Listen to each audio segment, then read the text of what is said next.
Stan Lee presents The Eternals. Alright, I like it. The Day of the Gods. You found it, Ike. You're positively uncanny. You found it, Ike. You're positively uncanny. Ike, you know that's short for maybe. That's right. Dwight D. Eisenhower. Or as we would like to say, Ike. So let's look at here. Okay, so this is the shot of where they got the space jockey. It looks just like the space jockey too, I think. And this is like 2 years before. So did Ridley Scott steal from Jack Kirby? I'm willing to bet he did. I'm willing. Just look at this photo. Or this illustration. And look at Ike's camera. Like, how does that even work? That's gotta be new tech. My every instinct led me to the right passages, Dr. Damien. I'll record it on film. He's recording it on film. I'll record it on film for you right now. Now I really want to know how that camera works, because it just doesn't seem like it's capable. The legendary chamber of the gods. Its dimensions are overwhelming. It's all here, as you predicted, Father. The galaxy plaque of the Incas, their space god and his craft carved in stone. Dude, this is some heavy shit. I got a galaxy plaque. I think I just drooled on myself when I was like reading that they have a galaxy plaque. You know, Jack Kirby really knew. He really knew about the chariots of the gods. He believed in it, and he put it into this text. We can all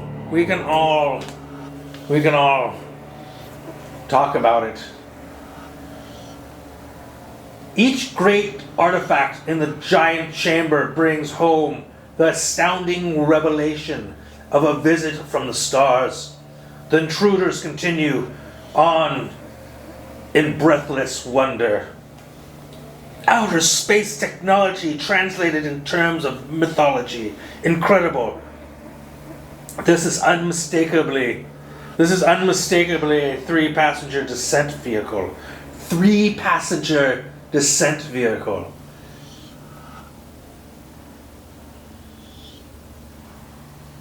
This is unmistakably a 3-passenger descent vehicle. It seems the gods had a variety of equipment. The gods had a variety of equipment. You gotta love them. The gods, you gotta love them. Alright. Dr. Damien wakes from the spell of the awe-inspiring tableau and sets to work. Quickly, Margot, I must have the tape recorder. What I have to say will electrify the scientific community. Thanks to Ike Harris's. See? Ike Harris's? Ike Harris? Icarus? Spoilers. Thanks to Ike Harris, we have made the greatest archaeological find in history. Perhaps the true story of all which has gone before. That's Ike right there. Perhaps the true story of all which has gone before. That takes in a lot of territory, Ike. Your statement covers all of human history. Are you serious about this claim you just made? I refer not only to the human history, but also to divergent human history. There were others. To divergent. Yeah, divergent. Do you realize what you're saying, young man? You're intimating that the human species is sharing this world with related forms of life. That's exactly what I'm saying, Doctor. Homo sapiens has relatives. It's a wild theory, Ike. You can't believe in such fantasy. Ike Harris, you've been a disturbing enigma to us ever since you joined our effort to seek out this chamber, but you never struck me as being the type of young man who is given to this kind of drivel. You're wrong on both counts, Doctor. This is not drivel, and I am not a young man by your standards. He's not a young man. He's just not. He's Ike Harris. You know? Oh, here we go. Now we're getting into some really good territory. Jack Kirby. I want to know what it was like to be Jack Kirby. Was he just on acid all the time? Like, his body chemistry made it so he was just peaking all the time with his drawings? Like,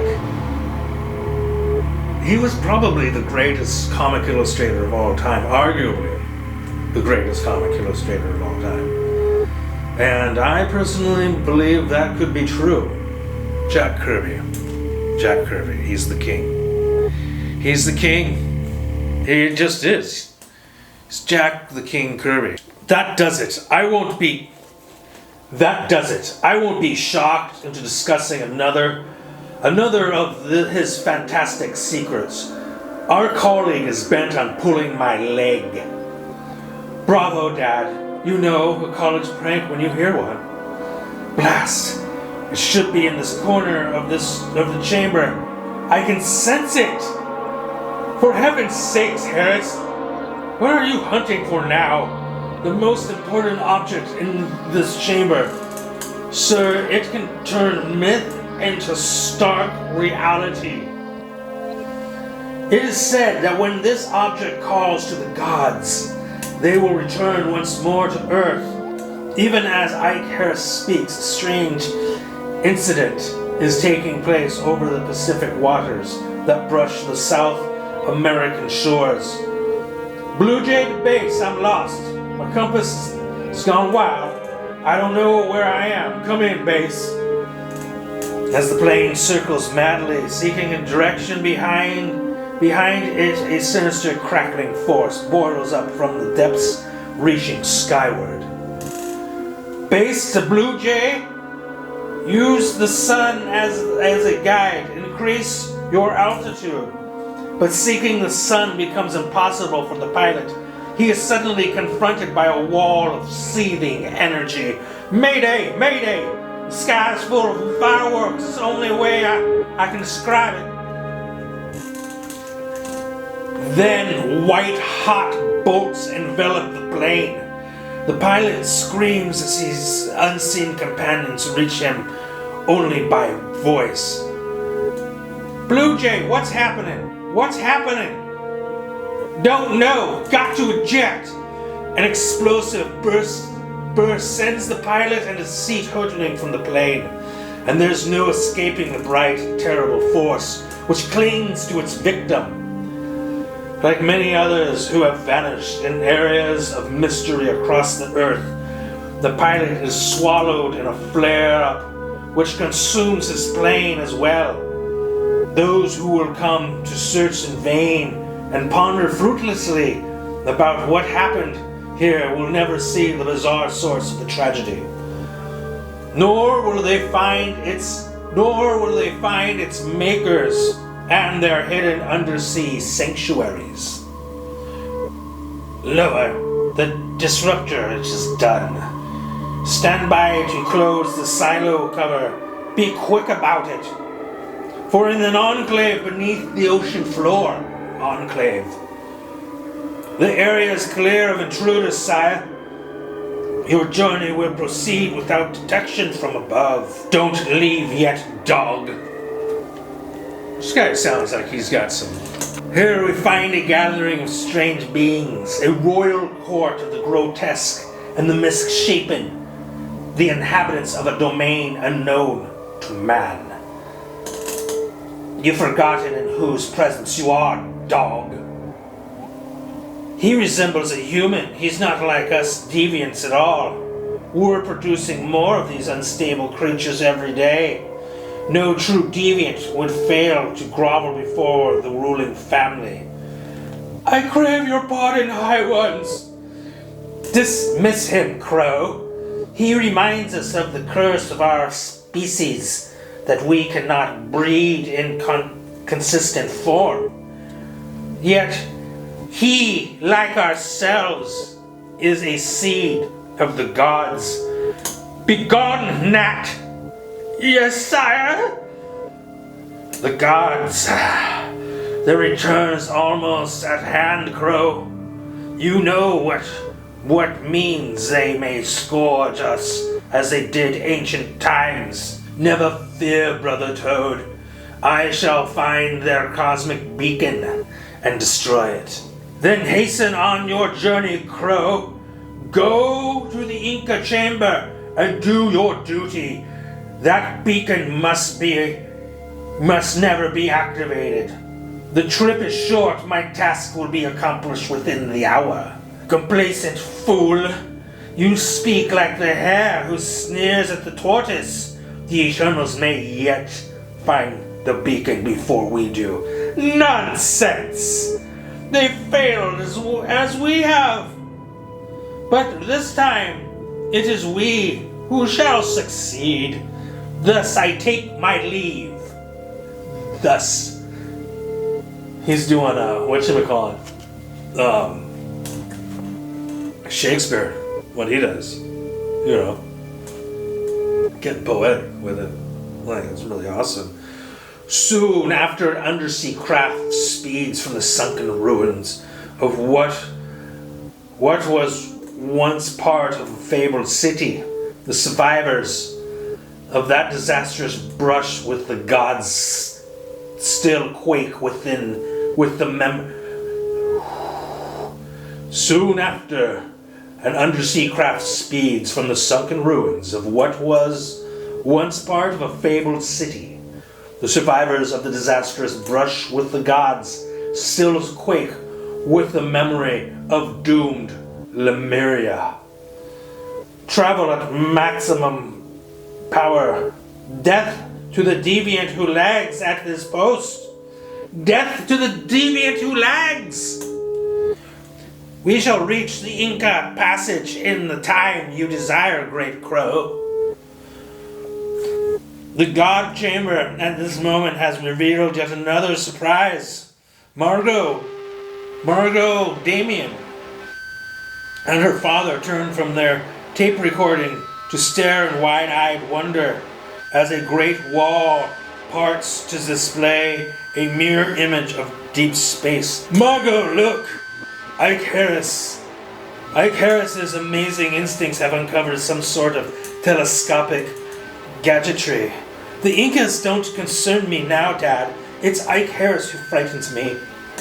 But the Incas weren't advanced enough to have built anything that complex.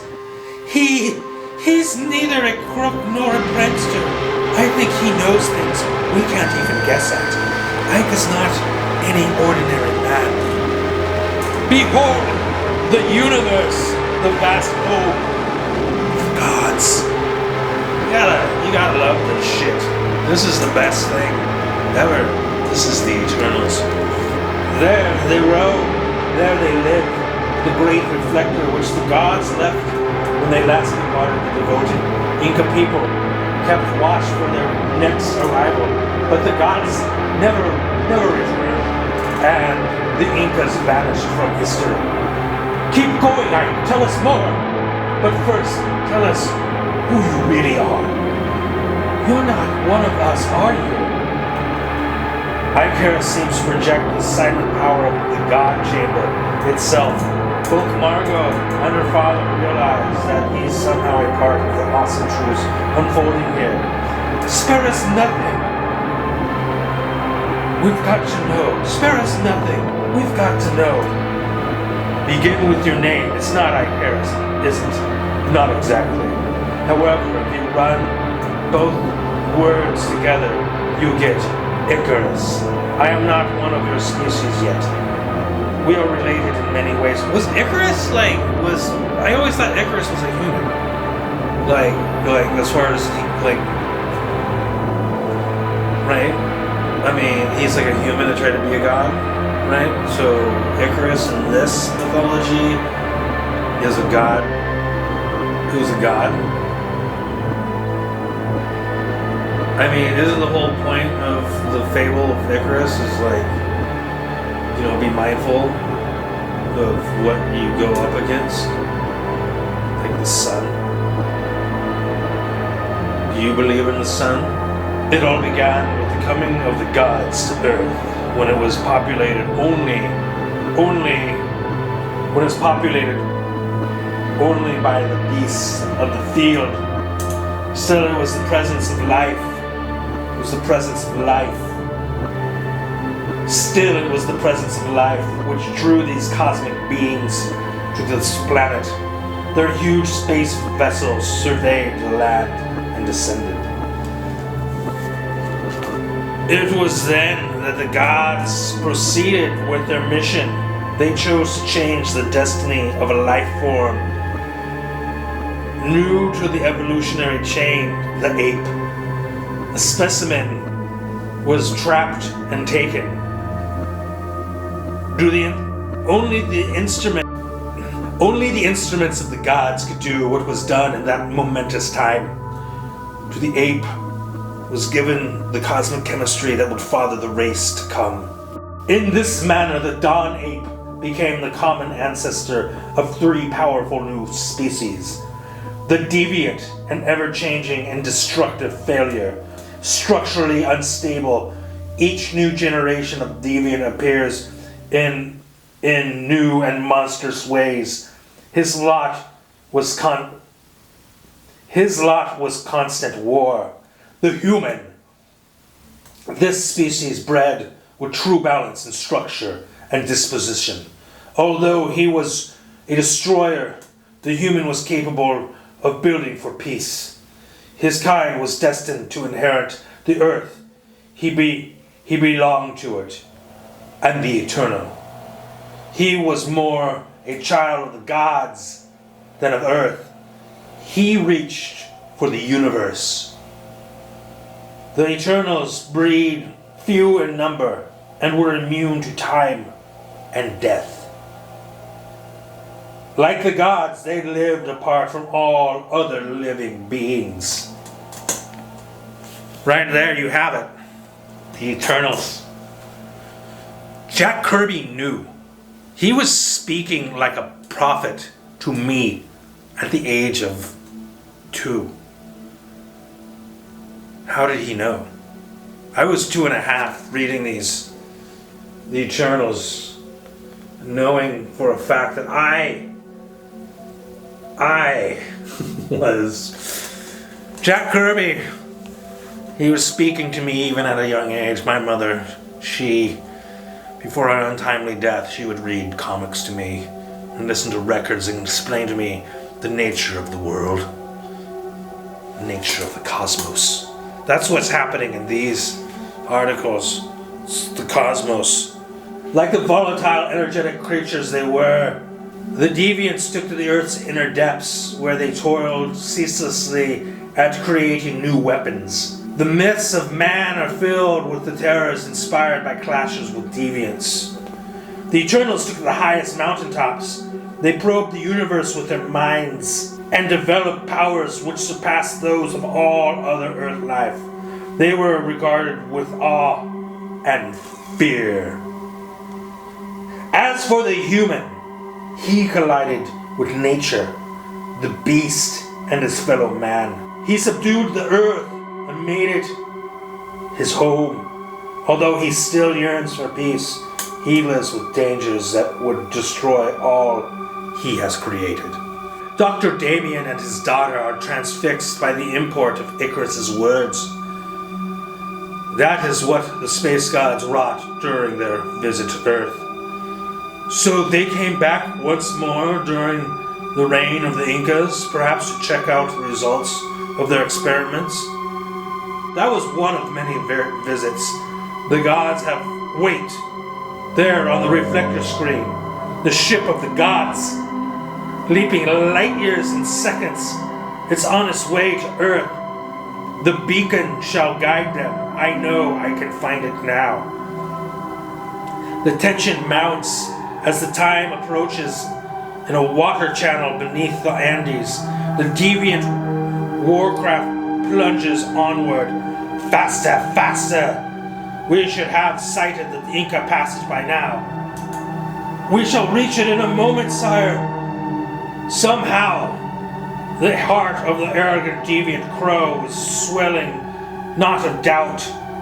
A swelling knot of doubt is dangerously close to bursting into fear. Is it possible that he may be too late? They can't do it. The Eternals, for all their great mind powers, have failed to find the beacon. But suppose they trained one of their kind. Suddenly a giant stone head looms into view. We've reached the Inca passage, sire. The mammoth well lies ahead. Inside the huge dragon's head, the water channel merges with the giant well.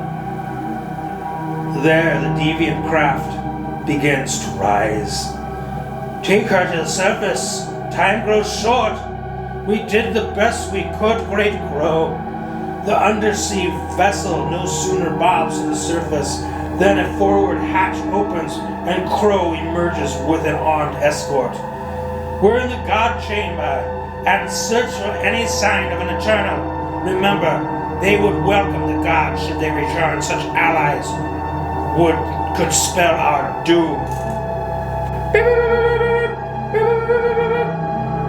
Sire, listen, we've been undone.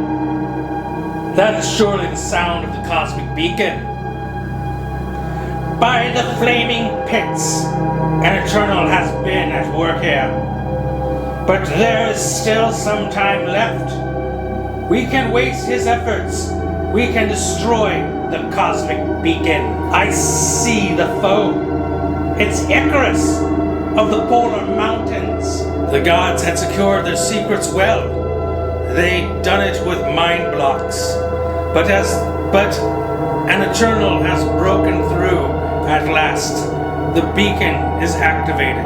So that's the cosmic beacon. You made its discovery look so easy.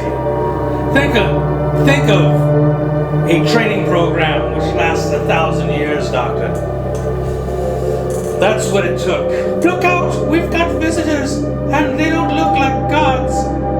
Kill the humans! Pound Icarus with high voltage! We can't harm him, but we can keep him busy.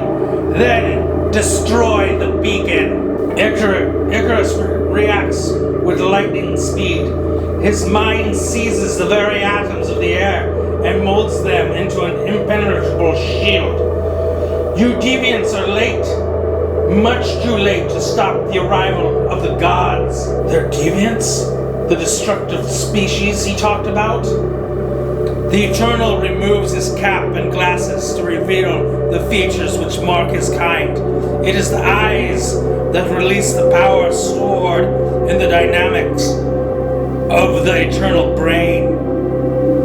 It is the eyes which the deviants fear. One cannot make peace with your species if you find reason in war. Then I say to battle. Dude, Icarus is a fucking badass.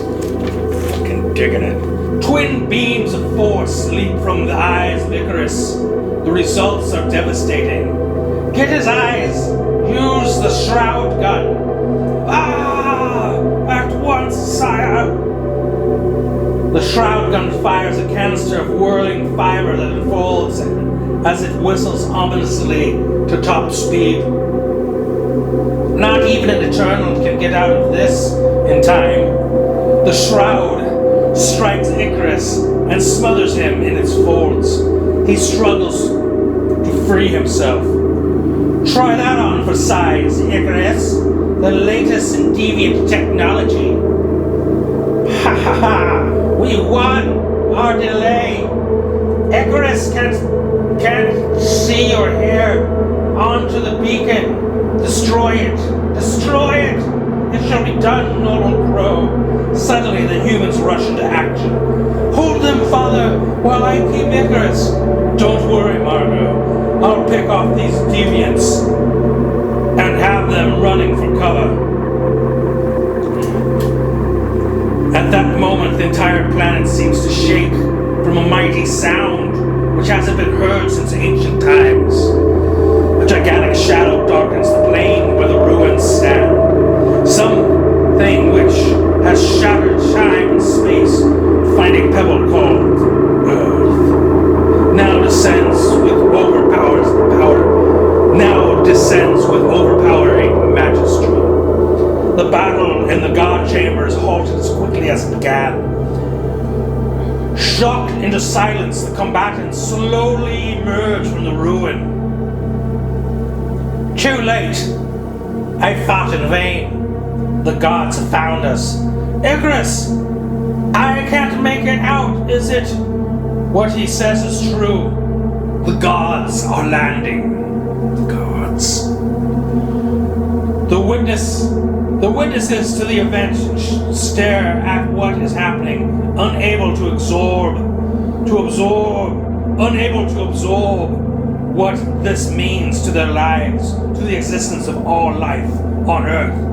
For the gods tower over time itself. They can only be met with hushed silence. Then the silence is broken.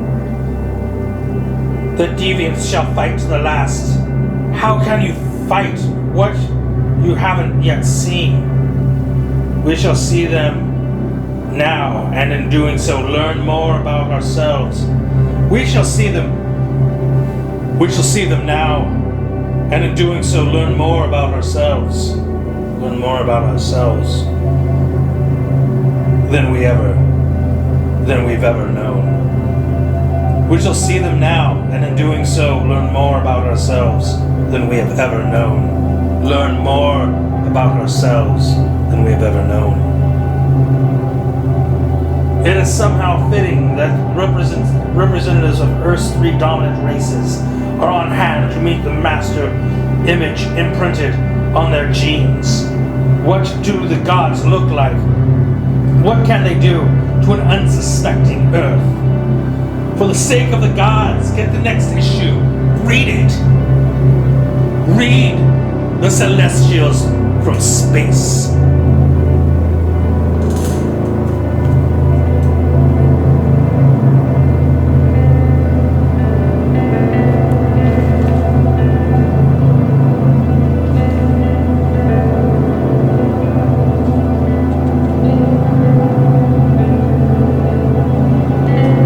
Fantastic than chariots of the gods.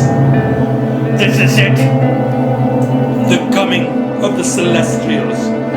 Stan Lee presents The Eternals. Witness now what may happen soon. The Celestials. Turn this page and you will see it too. These people are watching the most overwhelming object ever seen in the 20th century. The most overwhelming object ever seen in the 20th century. You are listening to The Eternals. Hi, I'm Dave, and this is The Eternals. This is my